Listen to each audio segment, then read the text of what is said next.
وعلى آله وصحبه أجمعين.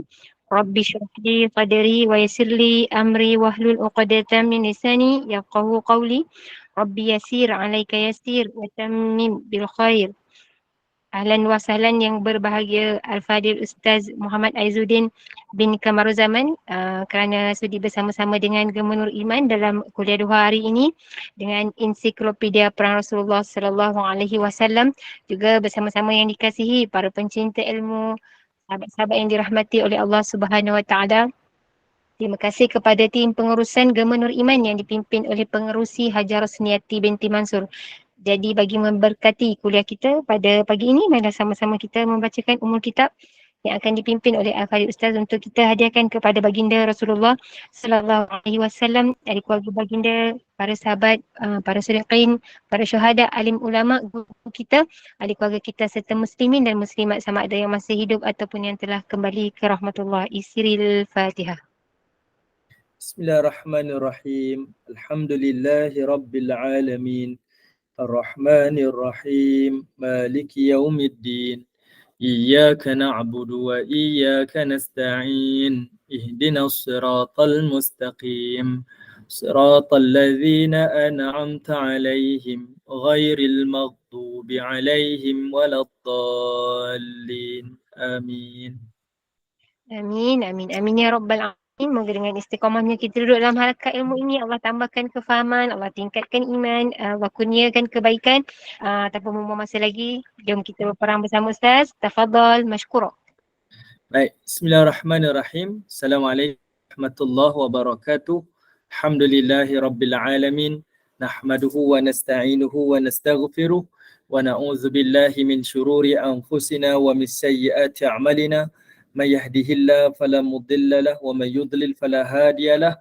Asyhadu an la ilaha illallah wahdahu la syarika lahu wa asyhadu anna Muhammadan abduhu wa rasuluh. Amma ba'. Alhamdulillah.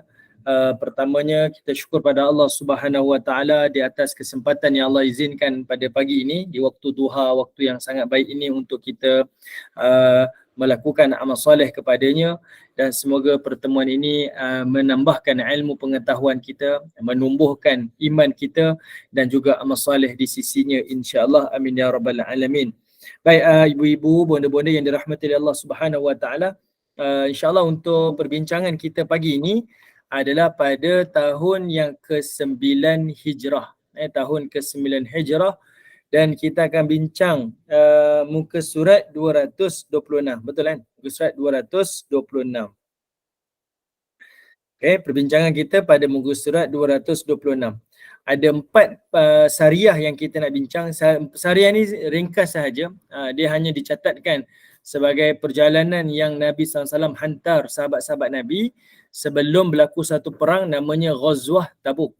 Perang Tabuk. Perang Tabuk tu yang kita akan detailkan panjang lah.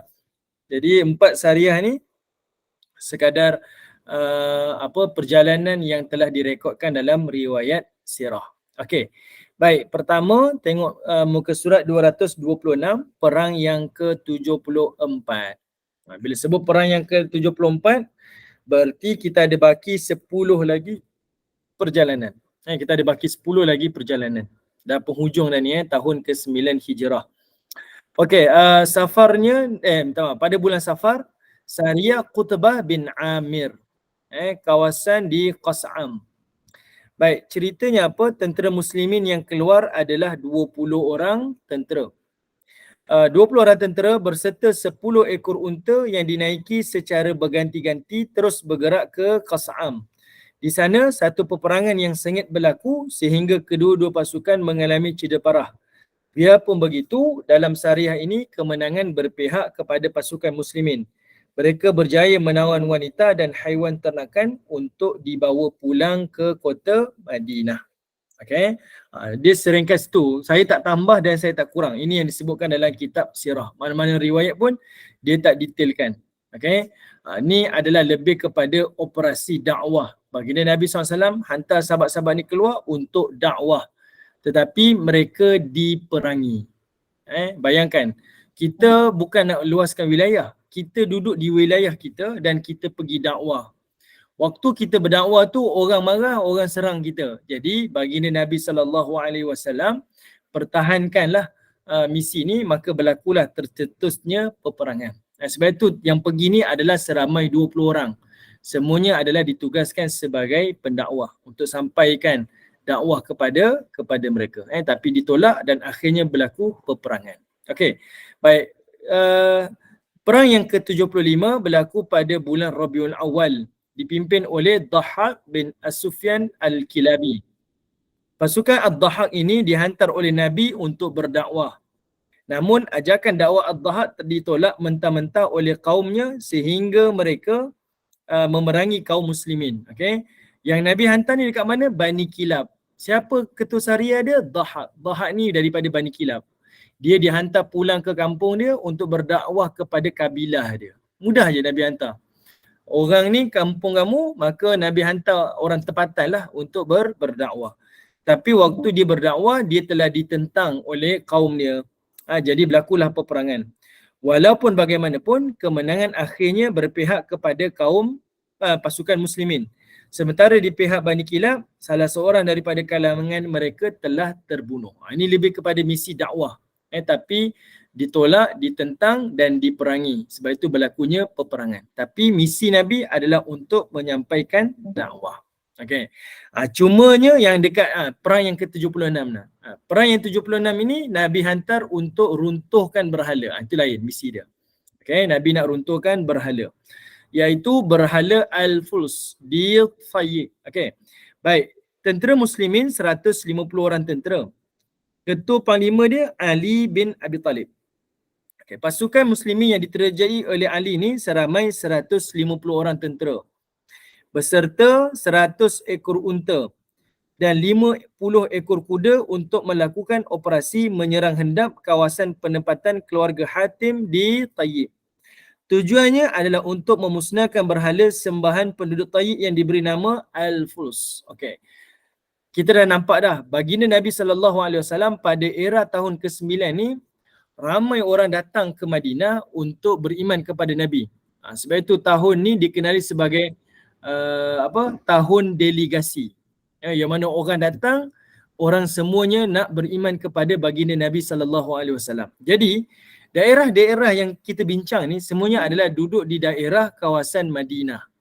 Okey. Jadi Nabi SAW nak memperkukuhkan lokasi wilayah Madinah ni, maka Nabi SAW menghantarlah utusan-utusan ni, kumpulan-kumpulan ni untuk berdakwah. Tetapi bila berlakunya penerimaan daripada mereka tu, maka berlakulah peperangan. Samalah dengan isu yang berhala ni.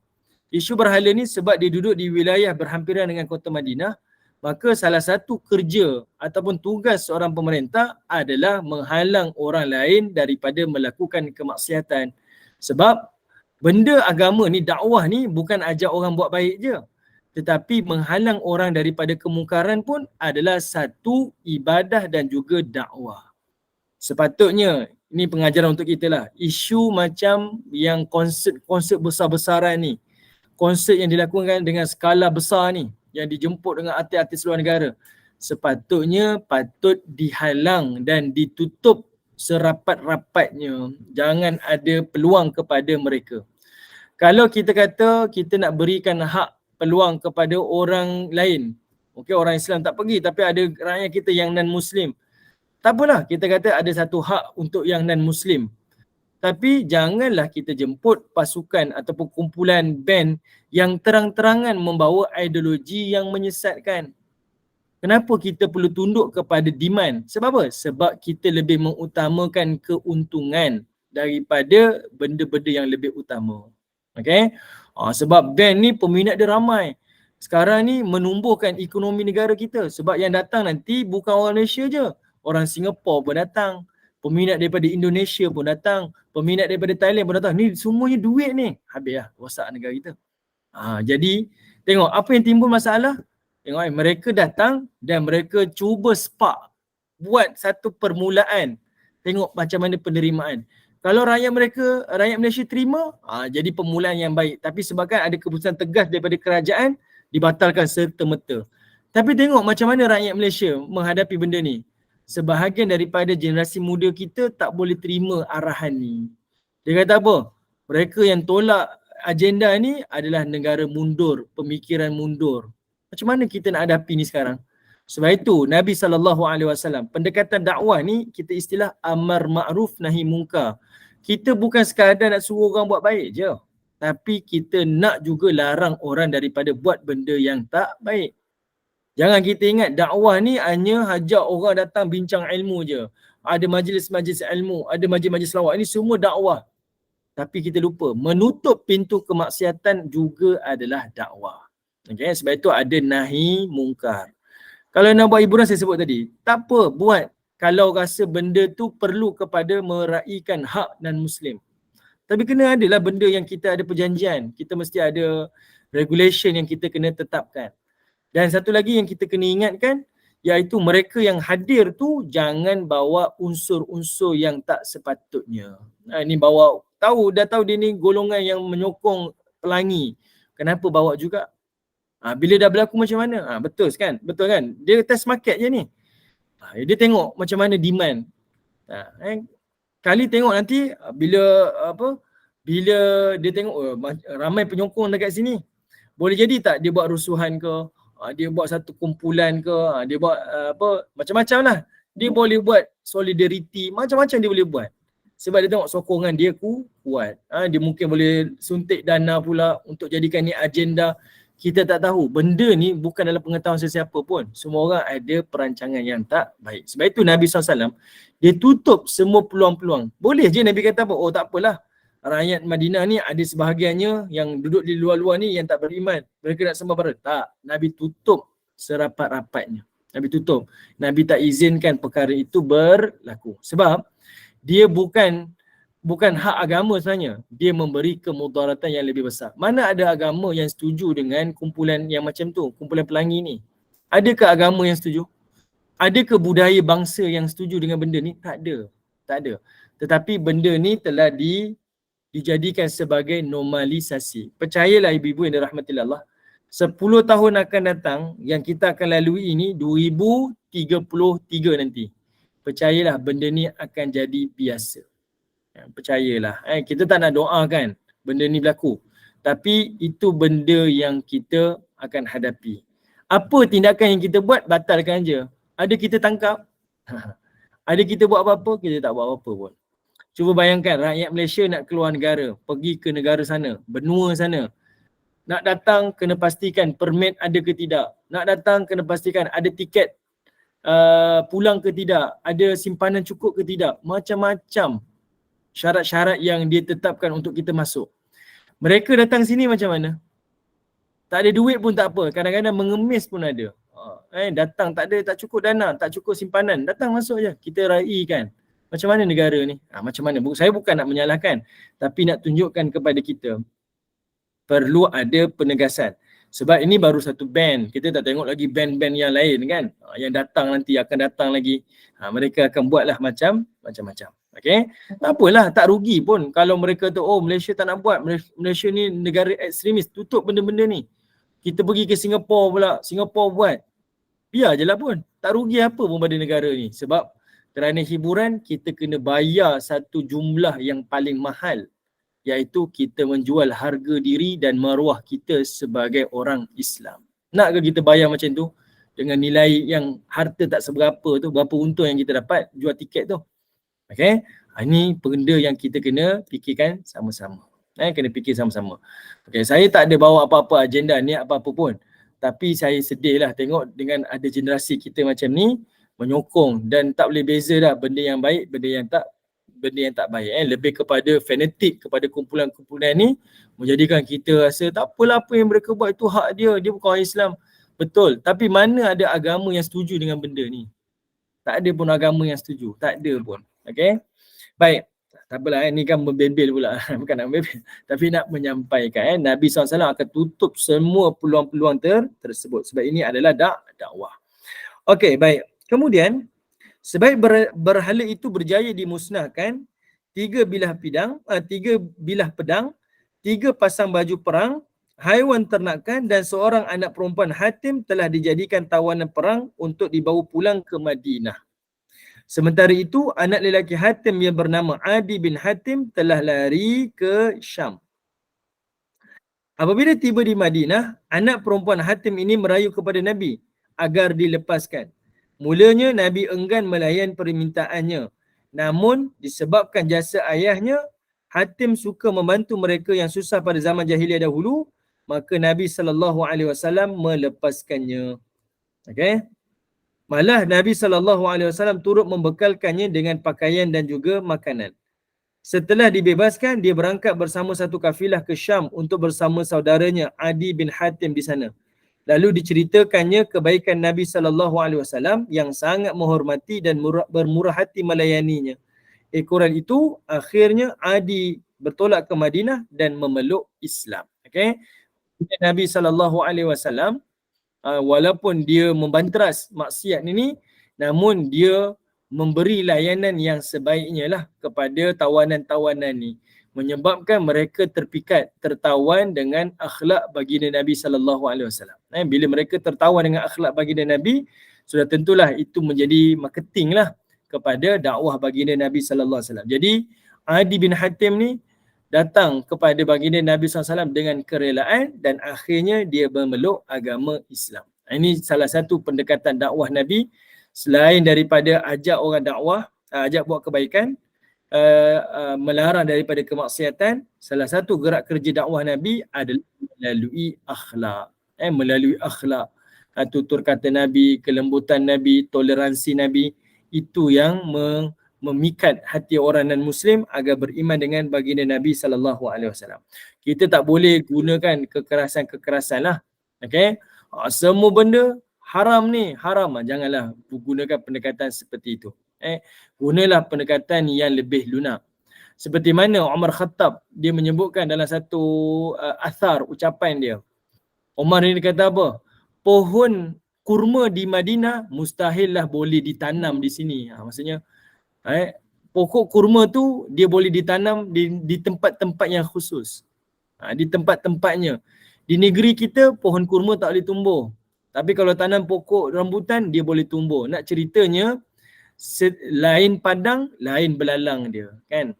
Lain tempat, lainlah cara dakwah dia. Kita tak boleh gunakan pendekatan yang sama, peluru yang sama, senjata yang sama, tak boleh. Kita mengikut kepada audiens dan juga mad'u kita. Tapi dia punya dasar dia mudah je, iaitu dengan akhlak mulia. Kita tak boleh kata, oh dakwah ni kena keras lah. Kalau kita tak keras, nanti orang susah. Orang dah makin teruk ni, orang takkan terima pendekatan, orang takkan tak boleh berlemah lembut. Kalau kita berlemah lembut, orang akan pijak kita. Sebenarnya tak juga, kan? Sebab ada kalanya cara kita berkeras ni dengan pendekatan dakwah kita menyebabkan orang bukan tolak dakwah, tapi orang tolak cara dakwah kita. Orang memberontak, orang marah dengan cara kita berdakwah. Akhirnya dakwah tak sampai pun. Yang berlaku adalah kebencian, permusuhan dan sebagainya. Okay? Jadi baginda Nabi SAW ni, dia menggunakan pendekatan akhlak tu yang paling dekat kepada jiwa manusia. Sebab semua manusia, kita kata, oi manusia sekarang ni kena dakwahnya keras-keras, barulah mereka ni tersentuh. Maka adalah istilah dakwah sentap, kita kata kan, tarbiyah sentap. Sebenarnya tak juga. Secara fitrah, manusia ni suka diajak dengan kebaikan dan diajak dengan lemah lembut. Okay, ini fitrah kepada kita semua. Okay. Baik. Kemudian Sariyah Al-Qamah, perang yang ke-77. Saya go through ni cepat saja sebab ini adalah sekadar Sariyah-Sariyah kecil sebelum kita nak masuk kepada perang Hunain. Sariyah Al-Qamah bin Mujazziz Al-Mudliji. Bani Mudlish ni, kabilah ni daripada Bani Mudlish, dia telah ikat perjanjian dengan Nabi SAW sejak tahun kedua hijrah lagi. Lama dah. Kabilah ni telah ikat perjanjian damai dengan kerajaan Islam dan sebahagian mereka memeluk Islam ni lama dah. Bani Mudlish ni. Sejak daripada tahun kedua hijrah lagi. Okey, tentera muslimin ada 300 tentera. Ketua panglimanya adalah Al-Qamah. Keamanan di Mekah tergugat dengan kehadiran sekumpulan lelaki daripada Habsyah yang berkumpul di pesisiran pantai Jeddah untuk melakukan kegiatan melanun dan merompak penduduk Mekah. Namun dengan kehadiran Al-Qamah dan 300 tentera muslimin yang mengejar mereka sehingga mengharungi Laut Merah, lelaki-lelaki Habasyah ini tiada pilihan melainkan dengan melarikan diri daripada serangan tentera muslimin. Ini nak tunjukkan juga Nabi SAW akan menutup juga ruang yang mengganggu kestabilan keamanan negara. Okay? Sebab biasalah orang tak dapat menggugat keamanan negara ni, maka dia buat gangguan di pinggir-pinggir bandaran kita. Contohnya, sebuah negeri ni, dia nak berikan imej buruk kepada seorang pemimpin, maka dia buat onar lah dekat pinggiran-pinggiran bandar, pinggiran-pinggiran negara ni, supaya rakyat rasa tidak aman. Khususnya bagi orang Mekah. Nabi baru tawan kota Mekah ni.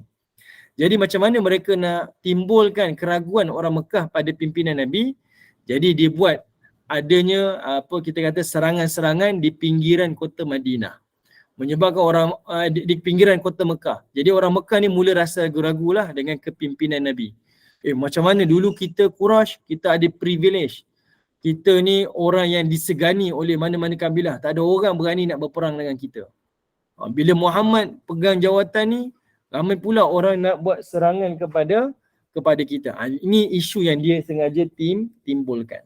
Jadinya baginda Nabi SAW bila berlaku benda-benda macam ni, Nabi akan buat apa kita kata menyelesaikan benda ni lebih awal lagi supaya dia tidak merebak. Macam kita sebut tadi lah, dia tak test market lah. Dia boleh cuba-cuba je. Kalau tengok tidak ada apa-apa halangan, maka dia akan buat lagi kerosakan yang lebih besar. Jadi Nabi SAW bila nampak macam ni je, Nabi terus hantar tentera-tentera baginda Nabi SAW tutup semua laluan-laluan ni. Istilah kita hari ni lah, untuk tunjukkan ini adalah negara yang berdaulat.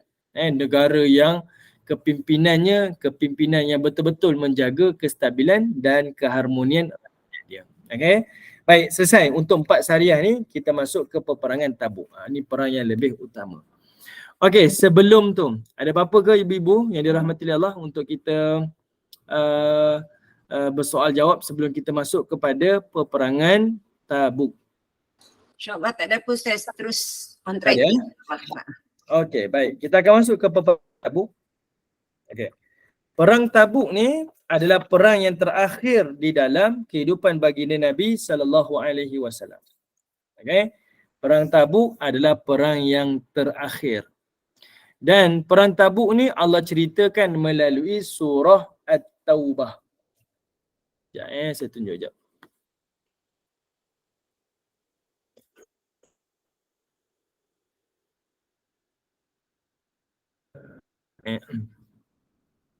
Okey, kalau ibu-ibu tengok dalam Quran, kalau ibu-ibu tengok dalam Al-Quran, Allah Subhanahu Wa Taala dia sebutkan, okey, ada surah Al-Anfal dan juga surah At-Taubah. Surah Al-Anfal surah yang ke-8. Okay, surah Al-Anfal surah yang ke-8. Surah At-Taubah surah yang ke-9. Al-Anfal dia bercerita tentang peperangan Badar. Okay. Manakala At-Taubah dia berbicara berkaitan tentang perang perang Tabuk. Perang yang awal Nabi SAW hadir dan bercerita tentang perang akhir yang baginda Nabi SAW hadir. Al-Anfal dengan juga At-Taubah. Al-Anfal surah ke-8, At-Taubah surah yang ke-9. Jadi kalau kita nak tahu detail tentang peperangan Badar, tengok surah Al-Anfal. Kalau kita nak tengok detail perang Tabuk, tengok pada surah At-Taubah. Okey? Baik. Jadi perang Tabuk ni adalah perang yang terakhir yang berlaku dalam kehidupan baginda Nabi SAW. Dia berlaku sekitar usia Nabi 61 tahun. Okey, ini perang yang yang terakhir lah, yang disebut sebagai Jaisyul Usrah, kata Nabi.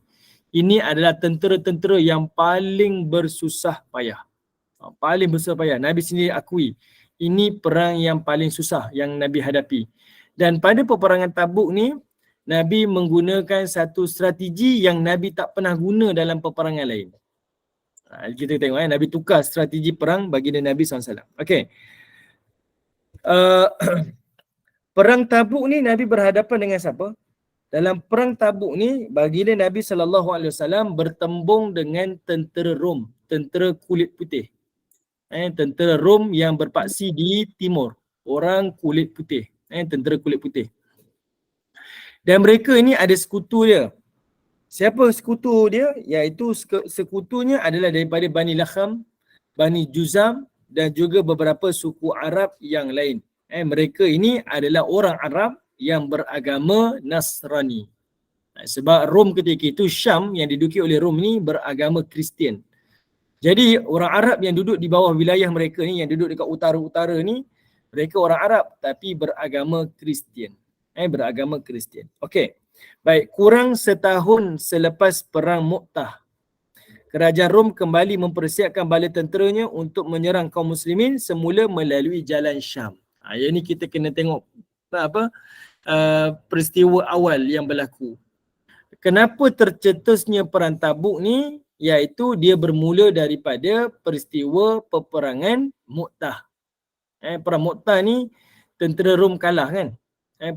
Perang Mu'tah ni tentera Rom kalah. Sebab apa? Mereka dimalukan lah. Mereka datang dengan jumlah tentera yang paling ramai, paling kuat. Tiba-tiba dia tak berjaya untuk membunuh dan menghancur tentera-tentera Islam. Sebab apa? Sebab adanya kebijakan daripada Khalid bin Al-Walid lah. Dia buat satu, kita kata strategi untuk mengelirukan pihak Rom ni. Akhirnya Khalid Al-Walid berundur tanpa mengorbankan angka syahid yang paling ramai. Dan mereka pulang dengan bergaya sebab tentera Islam waktu tu minoriti. Tentera Rom adalah majoriti. Mereka jangka kalau tentera Islam pergi, mereka akan mati semuanya. Tapi tengok tentera Islam balik pulang dalam keadaan selamat. Saya nak bayangkan macam ni Ibu. Saya tak pastilah contoh ni dekat atau tidak. Contohlah, sekarang dekat Malaysia, tim JDT, Johor Darul Takzim. Ni satu pasukan bola sepak yang paling kuat lah. Dia dah menang macam-macam piala. Lawan pula dengan satu pasukan yang paling kecil. Pasukan yang tak kuat langsung. Tak kuat. Pasukan apa yang tak kuat? Nak sebut nanti takut ada yang terasa. Tak payah sebut lah ya. Ada pasukan yang tak kuat. Okay, ada pasukan yang tak kuat. Pasukan ni, dia bukan harap menang. Kalau menang tu kira bonus lah. Kalau kita menang lawan JDT, kira bonus. Contohlah, pemain Malaysia lawan dengan pasukan Argentina. Ini Piala Dunia, Argentina menang. Kita mengharapkan menang. Kalau dapat menang, kira hebat lah. Okay? Kalau kita menang, kita kira dapat bonus. Tapi paling tidak kita dapat seri. Sebab apa? Sebab kita pasukan yang underdog. Underdog ni pasukan yang paling lemah sekali. Ranking kita pun beratus-ratus lah ranking kita. Banding dengan ranking ni nombor 1. Kita tak mengharapkan menang dah. Kita mengharapkan seri. Sebab kalau seri pun dah kira hebat dah. Kalau menang kira bonus. Okay? Jadi kalau orang kata mana ada tentera Islam menang dalam perang Mu'tah? Memanglah dari sudut pemerhatian kita tak menang lah. Sebab kita tengok macam tak berlaku apa-apa. Tapi sebenarnya dalam situasi tu bagi tentera Rom dia adalah satu keaiban. Sebab dia bawa tentera yang paling ramai. Sangat ramai dan sangat hebat. Tapi mereka tak dapat apa-apa daripada peperangan tu. Benda tu sangat mengaibkan. Berbanding pula tentera Islam pergi dengan jumlah yang paling sedikit. Tapi mereka pulang dalam keadaan bergaya. Macam orang main bola, ada beza antara orang menang dan ada beza dengan orang seri. Kalau kita pasukan kecil, lawan dengan pasukan paling ternama, paling kuat, kita seri. Sebenarnya itu adalah satu perkara yang kita kata, kamu hebatlah sebab kamu mampu bertahan dengan pasukan yang macam gegasi macam ni. Okay? Dapat Alright. Dapat lawan dengan Argentina pun power kan. Seri pula lagi power lah. Kalau menang lagi power. Tapi seri pun dah kira memadai. Jadi tentera Rom ni dia marah. Sebab dalam peperangan Mu'tah tu menjadikan mereka ini diaibkanlah dengan tentera-tentera muslimin Madinah yang minoriti. Jadi perang Tabuk ni adalah perang balas dendam. Perang Tabuk ni adalah perang balas dendam. Yang mana mereka tak dapat kalahkan tentera Islam dalam perang Mu'tah, maka mereka nak bertembung lagi sekali di dalam peperangan Tabuk. Okey, dapat Okey. Jelas kerajaan Rom mula merasai ancaman daripada kekuatan kerajaan Islam Madinah yang menguasai semenanjung Arab setelah pembukaan kota Mekah. Ni dia nampak pula Kerajaan Islam Madinah pula dah makin berkembang, luas lagi wilayah dia. Pertama, dia dah buka Madinah, sekarang dia dah ada tawan kota Mekah. Nampak lagi besar dan lagi kuat. Yang itu yang menyebabkan kerajaan Rom ni dia lebih teruja untuk berhadapan dengan tentera-tentera Islam. Okey. Kabar persiapan Rom akhirnya tiba di Madinah melalui seseorang daripada suku An-Nabat yang baru tiba daripada Syam. Dikatakan bahawa seramai 40,000 tentera Rom bersama sekutu-sekutunya telah bersiap sedia untuk menggempur Madinah dari arah Syam. Malah barisan hadapan tentera Rom sudah pun tiba di Balqa. Ni satu ancaman lah, 40,000 tentera ni nak menghancurkan kota Madinah. Ramai 40,000 ni. Okay, mereka dah bertolak dah. Dan mereka ni terkenal sebagai negara gergasi pada zaman tersebut. Kerajaan Rom ni adalah kerajaan gergasi. Kalau ibu-ibu tengok filem, ada satu filem namanya 300 kan. Yang orang semua pakai cawat, yang dia hidup dia, apa kita istilah dia? Bukan alligator, apa nama? Dia memang hidupnya berperang je. Hidup dia nak berperang, nak berlawan. Sebab mereka tu memang dilatih untuk menjadi tentera. Berbeza dengan orang Islam pula, mereka tu ada yang petani, ada yang ahli perniagaan, ada yang ahli ilmu dan sebagainya lah. Gladiator, terima kasih Puan Nadra, gladiator. Mereka tu pasukan tu yang kukuh lah zaman tu, yang paling kuat. Bahkan dia memegang 2/3 dunia, Rom waktu tu. Dia ada Rom di barat dan dia juga ada Rom di timur. Yang Nabi hadapi ni adalah Rom di timur. Okay? Jadi mereka kuatlah, gagah pada zaman tersebut. Okay, baik. Sekarang Madinah kebimbangan. Benda ni kita boleh tengoklah melalui riwayat-riwayat yang sahih dalam sejarah. Waktu peperangan ni memang Nabi SAW ketara kebimbangan dalam diri Nabi SAW. Apa dia? Saat itu tekanan demi tekanan mula mencengkam Madinah. Selain faktor jumlah tentera musuh yang ramai, faktor musim panas dan lokasi perang yang jauh juga menjadi kebimbangan untuk mempersiapkan kekuatan dan juga bekalan. Okey. Baik, kenapa ada isu musim panas dekat sini ibu-ibu? Saya tulis kat situ kan. Isu dia dari sudut jumlah ramai, kemudian dari sudut faktor musim, dan yang ketiga adalah faktor lokasi. Kenapa saya sebut benda ni ibu-ibu?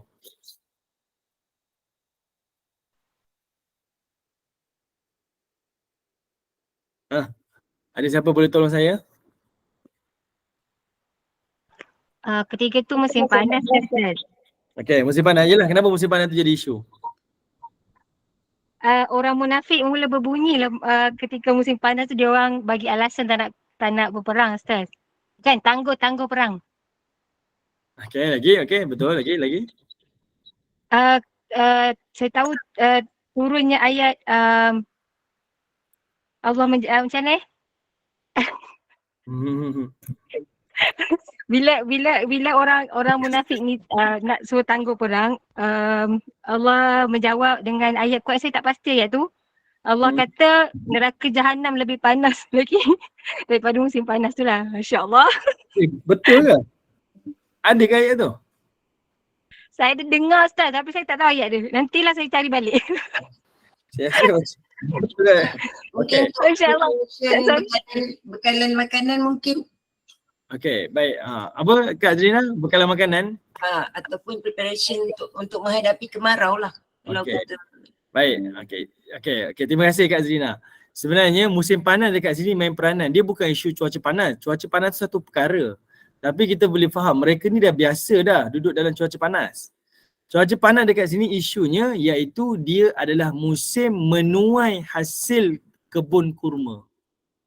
Waktu yang patut mereka pergi tuai tu, waktu tu berperang pula.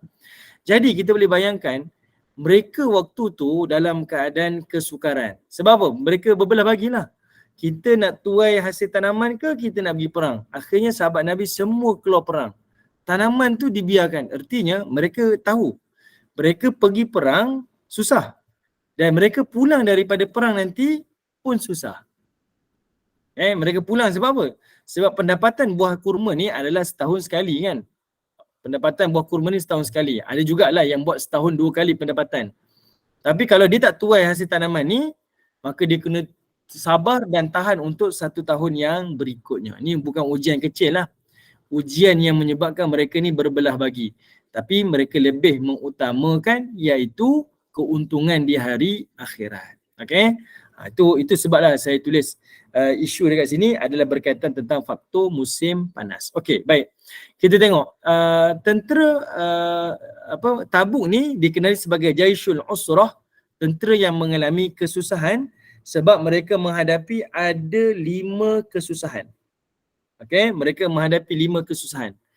Pertama, iaitu mereka menghadapi tentera Rom yang paling kuat dan paling ramai.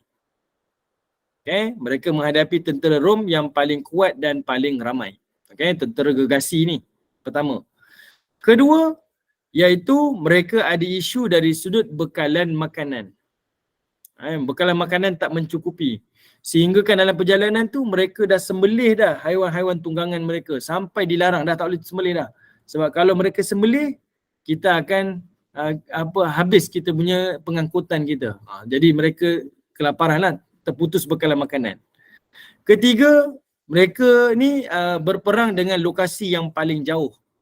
Kalau kita tengok dalam sejarah, perang Tabuk ni adalah perang yang paling jauh yang pernah Nabi hadir. Nabi pergi ni perang paling jauh sekali. Sebab daripada Madinah ke Tabuk ni, dia punya lokasi dia lebih kurang hampir, tak silap saya saya tak ingat lah, tapi dulu saya pernah kira. Hampir kalau tak silap saya dalam 700 km lebih, tak silap saya. Kena check balik. 700 km lebih. Tapi yang saya buat perbandingan iaitu daripada Johor Bahru sampai ke Kota Baru, tak silap saya. Ada sampai 700 ke? Saya tak ingat lah lokasi dia berapa jauh. Tapi yang saya ingat, saya buat perbandingan dululah masa saya tulis buku ni, iaitu jauh dia lebih kurang daripada Kota Baru, daripada Johor Bahru sampai ke Kota Baru. Ataupun atas sikit lagi. Jauh lah. Sangat jauh Bayangkan yang pergi ni, tentera ni, dia tak naik tunggangan. Tapi mereka ni berjalan kaki. Kenderaan yang paling selesa adalah menaiki unta. Itu saja. Bayangkan waktu tu Nabi usianya 61 tahun. Macam manalah keadaan waktu tu. Okey. Sudahlah perjalanan jauh, musim panas. Mereka tak dapat tuai hasil tanaman dan suhu waktu tu cecah lebih kurang 50 darjah Celsius lebih lah. Sangat panas, sangat terik. Terima kasih. 400 km lebih, 700 lebih lah 400 lebih. 700 tu pergi balik pergi balik. 700 tu pergi dan pulang. Okey, jarak perang Tabuk ni yang saya kira 700 lebih tu adalah pergi dan pulang. Rasanya boleh jadi Johor ke KB tu sebab yang ni sahabat kata KL ke KB 400. Yelah, betul lah. Maknanya jauh lagi lah. Jauh Okey, ni antara perjalanan yang jauh lah yang Nabi SAW hadirilah. Okey, dengan musim panas, waktu mereka patut menuai hasil tanaman, mereka tak tuai. Mereka berjalan dengan cuaca yang sangat panas, sangat terik, sangat sukar. Dan mereka ni sampai tak makan, iaitu mereka ambil daun-daun kering, direndam dan dimakan. Bukan untuk kenyang lah, tapi sekadar untuk membasahi tekak saja, membasahkan mulut-mulut mereka. Ini satu perang yang paling sukar. Sebab itu Nabi gelar mereka sebagai Jaishul Usrah, tentera yang mengalami kesukaran. Okey. Okey, naik unta. Dia naik unta. Kenderaan yang paling selesa unta. Tapi majoriti mereka adalah dengan berjalan kaki. Sebab apa? Sebab saya sebutkan tadi, sebab perjalanan tu sangat jauh, mereka dah sembelih dah haiwan-haiwan ternakan, haiwan-haiwan tunggangan ni. Sampai dilarang untuk menyembelih lagi. Sebab kalau disembelih lagi, maka mereka akan kehilangan pengangkutan mereka. Jadi sebahagian mereka berjalan kaki. Nanti kita akan jumpalah yang cerita ni nanti. Okey, baik. Sekarang ni mereka dah faham dah. Perjalanan mereka ni perjalanan paling jauh. Berlaku pada musim panas dan mereka akan mengalami musuh yang paling ramai dan paling kuat. Ini 3 faktor yang paling utama. Sebab itu dia menjadi kebimbangan pada Nabi SAW. Okey. Ini yang tekanan yang kita bincang pada muka surat 228. Itu tekanan dia. 3 benda ni. Dia tahu musuh yang dia dapat, yang jumpa ni musuh yang paling kuat dan paling ramai. Kedua, faktor musim panas. Kena tuai hasil tanaman. Dan yang ketiga iaitu lokasi perang yang paling jauh. Okey. Di samping itu, keadaan menjadi lebih sukar apabila kaum munafik mengambil kesempatan membuat serangan dalaman dengan membina Masjid Ad-Dirar. Ini satu istilah lah. Masjid yang dibina oleh orang munafik ni dikenali sebagai Masjid Dirar. Kenapa dibina Masjid Dirar ni? Dia minta baginda Nabi SAW solat di dalam masjid tu, terima jemputan mereka dan solat dalam masjid tu. Sebab bila Nabi solat, kira Nabi dah endorse lah masjid ni adalah masjid yang yang Nabi SAW setujulah. Dalam erti kata lain, setuju atas pembinaan dia. Okay, jadi dia bina. Tapi bila dia bagi tahu pada Nabi, Nabi kata apa tak? Aku balik nanti daripada Tabuk, baru aku akan solat. Yang penting aku nak selesaikan isu ni dulu. Dan last kali tu nanti Nabi akan bakar Masjid Ad-Dirar ni. Masjid Dirar. Masjid yang dibina bukan untuk menyatukan orang Islam, tapi untuk menjadikan orang Islam ni porak peranda. Itu strategi yang dilakukan oleh orang munafik. Okey. Baik, biarpun sukar, Rasulullah telah membuat satu keputusan yang tegas untuk tetap menghadapi Rom. Ini cara Nabi. Kita nak selesaikan masalah, bukan lari daripada masalah. Ini satu pelajaran lah. Kalau kita mengalami masalah, bukan lari daripada masalah. Cara kita sekarang, nak selesai masalah, lari daripada masalah. Baru selesai masalah kan? Tak. Masalah akan datang macam-macam pun. Kita lari daripada masalah, masalah akan datang juga. Kita lari masalah, masalah akan datang juga. Jadi nak selesaikan masalah adalah berhadapan dengan masalah. Kena hadapi juga. Selesaikanlah macam mana pun. Jadi Nabi SAW tunjukkan pada kita, kalau Nabi lari daripada masalah, lari daripada Rom, pastinya lambat laun Rom akan juga sampai ke kota Madinah. Bahkan kerosakan yang dibuat oleh Rom tu akan lebih bahaya lagi. Kalau mereka berperang di luar kota Madinah, jumpa di tengah jalan, paling tidak kalau terkorban adalah daripada kalangan tentera saja. Manakala keluarga, kerajaan Madinah, semuanya dalam keadaan selamat. Semuanya dalam keadaan selamat. Jadi Nabi SAW ambil keputusan untuk keluar Madinah dan berhadapan secara terbuka dengan orang Rom. Okay, ini yang Nabi SAW lakukan. Jadi ada apa masalah dalam hidup ni, hadapi. Jangan lari daripada masalah. Hadapilah masalah kita. Okay. Kemudian, tujuan baginda demi melindungi Madinah dan wilayahnya daripada dicerobohi tentera musuh. Dan saya nampaklah dekat sini dari sudut kita kata dari sudut psikologi pun dia tak sama. Contoh kerajaan Rom dia dah jalan jauh ni dan dia dah masuk ke wilayah Madinah. Sudah tentulah dia akan dari sudut psikologinya, alang-alang kita dah jauh ni, alang-alang kita dah penat, biar sampai menang. Betul tak? Ini cara orang berfikir lah. Kita dah jalan jauh ni, kita dah penat dah. Kalau ada halangan penat macam ni, biar sampai habis. Dia akan menjadi kekuatan dalaman kepada orang-orang Rom. Jadi Nabi tak nak benda tu berlaku. Dalam masa yang sama pula, bayangkan kalau kerajaan Rom dah sampai ke wilayah Madinah.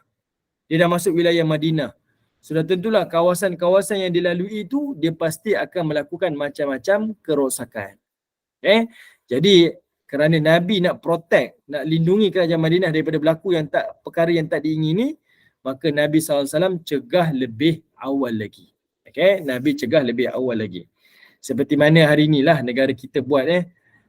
Kita tak nak berlakunya unsur-unsur tak baik, kita buat satu undang-undang iaitu orang Israel tak boleh masuk ke negara Malaysia. Faham dia ni kan?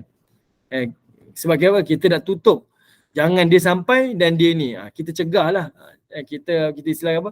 Cegah sebelum terlambat. Itu cara yang betul lah sepatutnya. Samalah dengan isu konsert tadi. Sepatutnya jangan izinkan mereka datang. Jangan izinkan mereka sampai dekat lokasi-lokasi dekat Malaysia ni. Sebab bila dah sampai, walaupun kita cuba halang, tetap akan berlakunya kerosakan-kerosakan yang akan mereka lakukan. Okey. Baik, kemudian tengok strategi berbeza. Nabi susun strategi berbeza. Kali ini strategi perang Nabi berbeza. Kebiasaannya baginda merahsiakan arah tuju angkatannya demi melindungi daripada diketahui oleh musuh. Kalau kita tengok misi-misi perang sebelum ni, Nabi SAW akan rahsiakan. Nabi kata apa? Persiapkan perang, tapi lokasi Nabi tak bagi tahu. Kenapa Nabi tak bagi tahu perang kat mana? Kita nak menuju ke Mekah ke, kita nak pergi ke satu tempat lain, Nabi takkan bagi tahu. Tujuannya supaya tidak ada orang yang akan bocorkan rahsia. Bukan Nabi tak percaya kepada sahabat-sahabat, tak. Tapi Nabi bimbang kalau ada sahabat yang ditangkap, diugut, maka mereka akan bocorkan rahsia peperangan baginda Nabi SAW. Jadi ada baiknya Nabi rahsiakan, tak ada orang tahu. Okay. Ini adalah salah satu daripada strategi Nabi berperang. Jadi Nabi tak nak ada orang pecah di mulut ni, pecah di perut tak, pecah di mulut pun tidak, maka Nabi SAW merahsiakan. Tapi tidak pada perang Tabuk. Perang Tabuk ni Nabi dah mention awal-awal, kita akan ke Tabuk. Sebab apa? Sebab Nabi nak sahabat Nabi persiapkan mental dan persiapkan fizikal. Bila Nabi sebut ke Tabuk, maka sahabat-sahabat maklum, mereka akan berhadapan dengan tentera Rom, tentera yang paling gagah pada zaman tu. Dan mereka akan berjalan dengan perjalanan yang paling jauh dan mereka perlu persiapkan bekalan yang paling mencukupi. Jadi Nabi persiapkan, Nabi tukar strategi ni untuk para sahabat betul-betul persiapkan mental dan fizikal untuk pertembungan yang lebih sukar. Itu misi baginda Nabi SAW. Okay? Hal ini kerana memandangkan perjalanannya jauh dan bekalan yang perlu dibawa itu banyak, maka Rasulullah mengumumkan arah tujuannya kepada tentera muslimin supaya mereka dapat mempersiapkan diri dan membawa bekalan yang secukupnya. Okey, baik. Kaum muslimin mempersiapkan angkatan. Biarpun terpaksa tinggalkan kebun-kebun yang hendak dituai hasilnya setahun sekali dan menyedari kepayahan yang besar bakal ditempuhi, namun semangat perjuangan kaum muslimin yang ikhlas tetap tidak luntur. Ini saya bincang tadi lah, kenapa musim panas itu menjadi masalah. Bukan masalah, jadi ujian pada tentera-tentera sahabat ni. Sebab ia adalah musim menuai hasil tanaman. Okey. Baik, angkatan antara mereka berlumba-lumba membiayai persiapan tentera dengan harta dan ternakan. Jadi Nabi SAW buat crowdfunding lah. Siapa yang boleh buat sumbangan dana kepada tentera-tentera Tabuk ni. Maka sahabat-sahabat Nabi ni yang kaya memang serah harta banyak-banyak. Bagi mereka yang miskin, mereka menyumbangkan juga harta mereka semampu yang mereka boleh. Yang miskin pun buat sumbangan harta. Yang dia rasakan itulah harta yang dimiliki, diserahkan. Bagi juga, masukkan dalam dana perang Tabuk. Ini Nabi SAW buat collection ni sebab mereka terpaksa berhadapan dengan tentera yang paling kuat. Antara mereka berlumba membiayai persiapan tentera dengan harta dan ternakan. Malah ada juga yang memberikan secupak gandum, seutas rantai, cincin, gelang dan anting-anting mereka untuk perjuangan ini. Semuanya ingin memberi dan kesemuanya telah menginfakkan harta mengikut kemampuan masing-masing. Ini nampak betapa bersungguh-sungguhnya Nabi dan para sahabat ini bersatu hati untuk membangunkan satu negara namanya Madinah Al-Munawwarah. Okay. Jadi kita boleh nampak lah ni. Tapi ibu-ibu yang dirahmati Allah Subhanahu Wa Taala, sebelum berlakunya peristiwa ni, Nabi SAW ni dalam keadaan kebimbangan, dan riwayat kata apa? Kalau Nabi terdengar bunyi yang asing di kota Madinah, Nabi akan cepat-cepat bertindak. Sebab apa? Nabi menyangkakan ia adalah serangan mengejut daripada tentera Rom. Asal dengar bunyi macam tergempar je, bunyi macam pelik je, Nabi terus dalam keadaan berwaspada. Sebab apa? Sebab takut serangan daripada kerajaan Rom pada waktu tu. Bahkan dalam riwayat sirah kata apa? Kebimbangan Nabi tu, bersiap sedianya Nabi nak menghadapi perang ni, sehingga kan Nabi tidak kita kata apa? Tidak ke rumah isteri-isteri baginda Nabi SAW dalam tempoh yang panjang. Tak silap saya dalam sebulan Nabi tak pergi ke rumah isteri-isteri Nabi ni. Sebab apa? Mempersiapkan, berwaspada, berhati-hati dengan peperangan ni. Sebulan Nabi tak pergi ke rumah isteri-isteri Nabi. Sehingga kan ada sahabat menyangka Nabi telah ceraikan isteri-isteri dia. Sampai tahap tu. Bayangkan, sebab fokus untuk menghadapi tentera-tentera musuh. Okay? Di sini satu pengajaran lah. Bukan kita lain pula kan. Kita ni, saya ni bukan nak kritik. Tapi ini pengajaran lah. Contohlah kita setiap tahun mengalami banjir. Khususnya di negeri Pantai Timur. Sekarang di negeri Johor Selatan pun banjir. Sekarang pula bahagian utara pun banjir.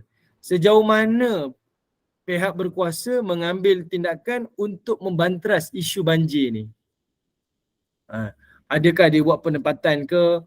Dia buat tambakan ke? Buatlah apa sahaja untuk cegah benda-benda ni berlaku. Ataupun kita hanya tunggu dan lihat. Oh, benda ni setiap tahun berlaku. Kita memang tak boleh elak. Jadi kita biar je lah benda tu berlaku. Hadapi sahajalah. Ini benda yang kita rasa, benda yang kita tak ambil cakna. Tapi Nabi SAW tidak. Bayangkan, benda ni berlaku bukan setiap tahun. Benda ni berlaku jarang-jarang. Tapi Nabi SAW cuba menjadi orang yang proaktif, kan, yang reaktif. Contohlah di kawasan saya ni, kawasan saya ni bukan kawasan banjir, tapi kampung sekeliling kami ni adalah kawasan banjir. Dia tanah rendah, tanah rendah. Okay, kalau berlaku banjir, dia mesti akan bertakung. Dia akan jadi banjir termenung lah ni. Memang 2-3 minggu, sebulan memang tak boleh buat apa-apa. Tengok je lah. Ni kampung-kampung yang di sebelah-sebelah kami ni. Yang saya hairannya, bila musim-musim macam sekarang ni, musim panas, musim yang sepatutnya bila datang panas ni, ambillah kelebihan musim panas ni, buatlah sesuatu untuk menghalangi daripada berlaku banjir. Buat tinggikan bangunan ke, pindahkan masyarakat tambak ke, buatlah apa sahaja yang kita boleh. Tapi tak berlaku. Dan setiap tahun akan berlaku. Bila ditanya pada orang sini, dia kata benda ni bukan setahun dua lah. Ni dah lama dah. Mereka dah jadi pasrah tau. Jadi pasrah. Yang itu yang kita sedih. Sedangkan baginda Nabi SAW, bila nampak benda ni boleh jadi kesan buruk pada rakyat, masyarakat, baginda Nabi SAW ni akan bantras. Akan selesaikan semampu yang boleh. Bukan berserah sahaja. Okay? Yang saya cerita ni bukan di negeri-negeri pedalaman. Ni negeri yang duduk di bandaraya. Cuma kami duduk kawasan kampung je. Duduk di Selangor. Tapi duduk di bahagian kampung. Di pinggiran bandar saja. Tapi tak dijaga macam ni. Ni yang kita sedih lah. Saya bukan nak condemn. Tapi nak bagi tahu, ini adalah tanggungjawab kepada sesiapa yang memimpin. Okay? Siapa-siapa sahaja pun, ni adalah tanggungjawab kita bersama. Berikan perhatian pada benda-benda yang seperti ini. Okay? Jadi Nabi SAW bayangkan, benda ni berlaku jarang-jarang pun. Tapi Nabi punya cakna dia, sehingga kan Nabi ni sentiasa usaha berwaspada dengan perkara-perkara ni. Dan saya cerita benda ni ibu, dia bukan berlaku pada zaman Nabi je. Tapi zaman Nabi Yusuf AS pun, Nabi Yusuf buat benda yang sama. Okay? Bila Raja Mesir tahu yang mana mimpi Nabi Yusuf itu akan mengalami kemarau selama 7 tahun. Raja Mesir, dia bukan tunggu dia dengar berita tu 7 tahun akan datang. 7 tahun akan datang, bukan tahun ni, 7 tahun akan datang. Tapi apa dia buat? Dia bertindak sekarang. Kata Raja Mesir ni, bawa Yusuf sekarang. Yusuf masa tu dalam penjara. Bawa sekarang, kita nak bincang macam mana kita nak selesaikan masalah kemarau 7 tahun. Benda isu 7 tahun akan datang ni. Kan dia 7 tahun subur, baru 7 tahun kemarau kan. 7 tahun lagi ni. Tapi dia bertindak sekarang. Okay? Kita ni bukan 7 tahun. Kita dalam 2-3 bulan lagi ni. Tapi kita boleh relax-relax. Musim panas, panas lah musim ni. Sepatutnya musim panas lah, ambil kesempatan untuk selesaikan masalah yang memang berlaku setiap tahun. Okay? Baik, itulah yang saya nak cerita. Bonda Sorina duduk mana? Bonda Sorina duduk mana? Kawasan banjir? Kawasan Kemaman Terengganu. Tepi kawasan Bandar Cukai. Dulu tak banjir, sekarang banjir Ustaz. Jadi bila banjir tu, jadi habislah barang-barang, tak larat nak angkat lah Ustaz. Jadi sekarang ni macam mana? Biar je lah, redha je lah kan? Itu pasal. Itulah mindset kita kan. Bila kita ni tidak ada ambil pihak berkuasa, tak ambil tanggungjawab macam ni, kita pun dah rasa kita nak pindah mana lagi dengan belanja yang besar kan. Kita nak pindah perlukan kepada banyak perkara kita kena fikir-fikirkan. Akhirnya kita pun dah lah, kita nak buat apa dah, pasrah je lah kan. Itu benda yang ni. Sebab itu benda ni Nabi SAW ajarkan kepada kita bukan isu perang sebenarnya. Tapi isu macam mana pengurusan, isu macam mana kita nak sekat daripada benda ni berlaku dan sebagainya. Banyak benda lah yang kita boleh pelajari. Saya rasa ibu-ibu pun faham lah apa yang saya nak sampaikan. Okey, baik, jadinya pendek ceritalah. Okey, sekarang ni bila perkara perang ni dah confirm, Nabi pun dah siapkan tentera-tentera Nabi dan Nabi pun buat crowdfunding. Kita kumpulkanlah harta-harta semasa. Siapa-siapa yang ada harta sumbangkan. Yang kaya sumbangkan, yang miskin pun sumbangkan. Dan saya rasa ini benda yang paling hebat lah. Sebab orang miskin, dia tak menunggu, tetapi mereka serahkan juga harta yang mereka ada. Tengok macam mana Nabi boleh tubuhkan negara yang semua orang mainkan peranan masing-masing. Tak ada seorang pun yang ambil kesempatan. Tapi semuanya membantu di antara satu sama lain. Kita ada kemampuan macam ni, yang itulah yang kita serahkan. Punya sayang mereka pada negara. Okey, kita tengoklah dalam rekod sejarah dalam sirah, infak para sahabat. Okey, Kak Intan tak payahlah nak vote saya memang takkan jadi saya takkan masuk politik lah, takkanlah. Okey, baik, infak para sahabat tengok ni dalam rekod sejarah. Kesungguhan para sahabat yang berlumba-lumba mengorbankan diri dan harta mereka di dalam perjuangan bersama Nabi sememangnya luar biasa. Antaranya Abu Bakar As-Siddiq. Abu Bakar As-Siddiq dia menginfakkan seluruh hartanya sebanyak 4,000 dirham. Seluruh harta bukan separuh harta, seluruh harta. Berapa ramai yang sanggup korbankan harta seluruhnya. Okey, terima kasih Puan Zuraida. InsyaAllah jumpa lagi.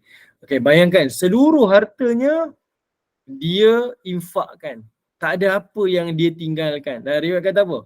Bila untuk isteri dan keluarganya, yang dia tinggalkan adalah Allah dan Rasulnya. Saya rasa ini satu pengorbanan yang paling besar. Okey, bayangkan kita kumpul aset banyak-banyak, seluruh aset tu kita serahkan di jalan agama.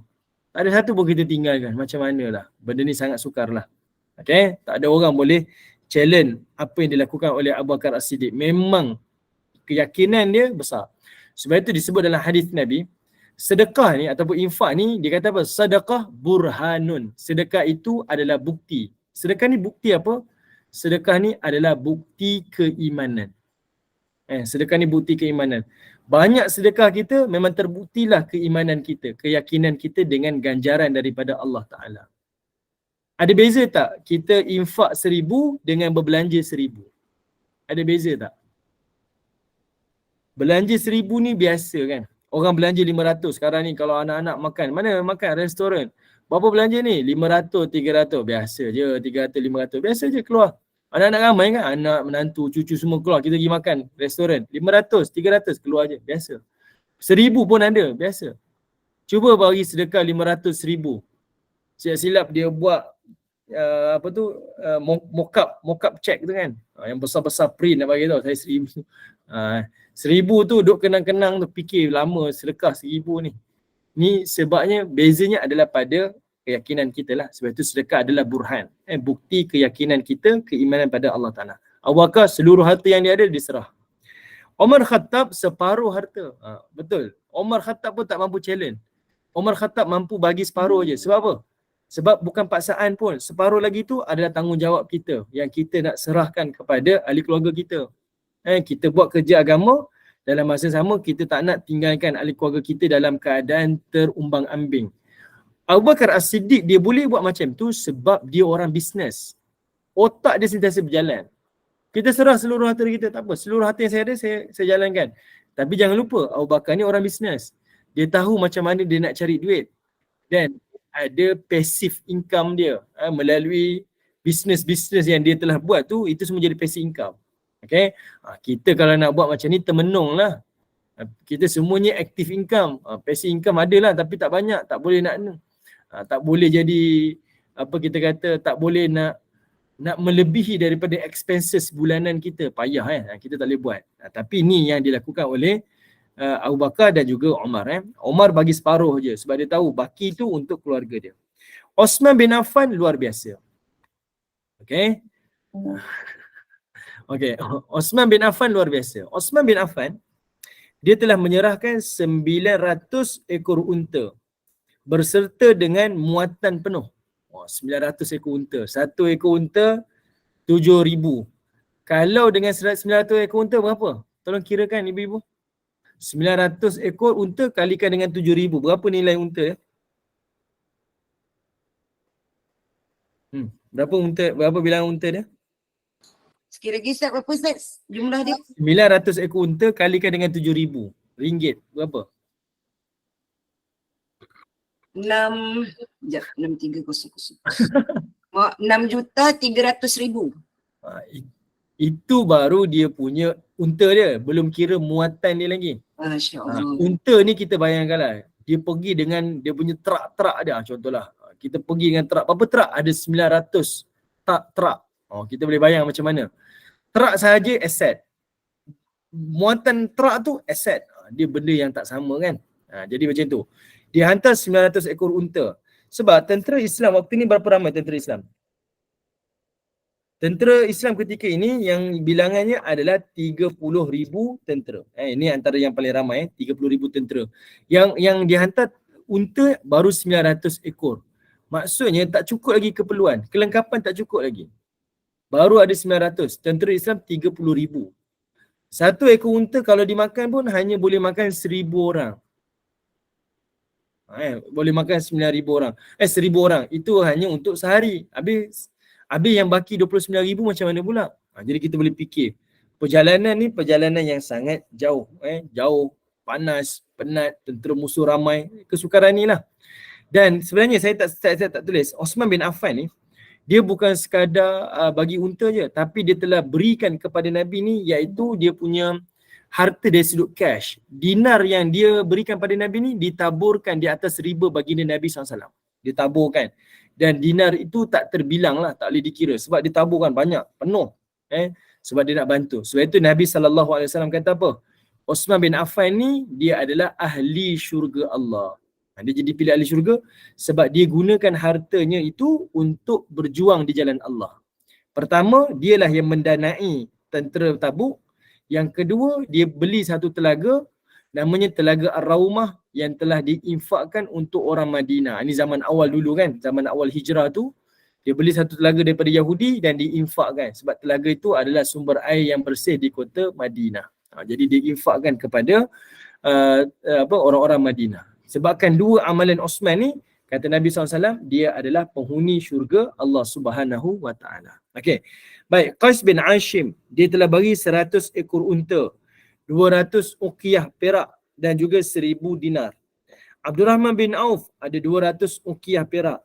Asim bin Adi 90 wasak kurma. Yang ini semua jumlah yang agak besar, lumayan, tapi dia tetap adalah jumlah yang kecil. Tak cukup untuk menampung 30,000 tentera. 30,000 tentera ni adalah tentera yang berjalan kaki lah. Ataupun kita kata tentera infanteri. 10,000 tentera lagi ditambah 10,000 tentera lagi itu adalah tentera berkuda. Okey, ni bilangan yang sangat banyak lah. Okey. Baik. Oh, kita dah pukul 11 dah. Okey, kita berhenti dekat sini lah ibu-ibu. InsyaAllah nanti kita akan bincang lagi pada digelar tentera Jaishul Usra. Okey, baik. Jadi ala kulli hal, saya berhenti dekat sini. Mudah-mudahan ada manfaatnya insya-Allah.